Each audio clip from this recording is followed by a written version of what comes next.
Senator Bernie Sanders is speaking out against proposed cuts to the United States Postal Service. And today he was joined by about 300 people who are also voicing their concern. Deanna LeBlanc reports.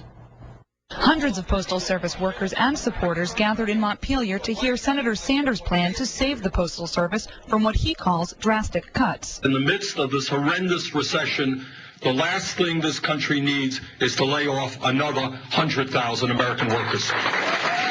Since 2006, the Postal Service has lost $20 billion. The Postmaster General has proposed legislation to make cuts to keep the service afloat that include losing 2,800 rural post offices, closing 300 plants, shutting down 900 stations and branches, and dropping delivery to just 5 days per week. But Sanders says such cuts would eventually kill the Postal Service. When you begin to do those things, you are laying the groundwork for the eventual destruction of the United States Postal Service. In Vermont alone, that would mean a loss of 14 post offices and both processing plants.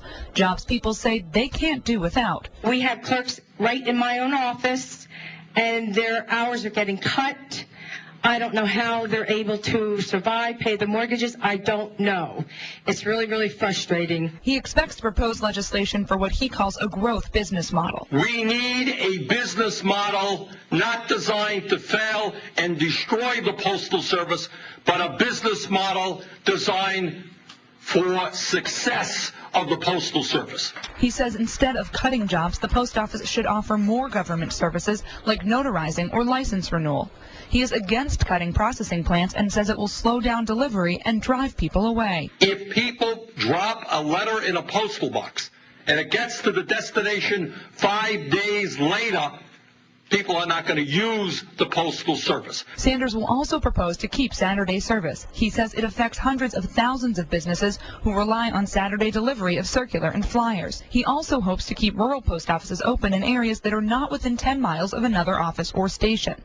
Local business owners say they fear if changes aren't made quickly, the price of mail could skyrocket, dramatically impacting their bottom lines. So not only will you stop mailing as many catalogs, you'll stop manufacturing as much product, you'll get fewer orders, you'll stop hiring people to package those products and send them out. Sanders has 220 co-signers on his legislation and hopes to propose it next week. Deanna LeBlanc, Channel 3 News, Montpelier. A bipartisan bill in Congress calls for cutting Saturday service, but in 2 years, and buying out some workers. The U.S. Postal Service has until November 18th to make a $5.5 billion payment or face a possible default.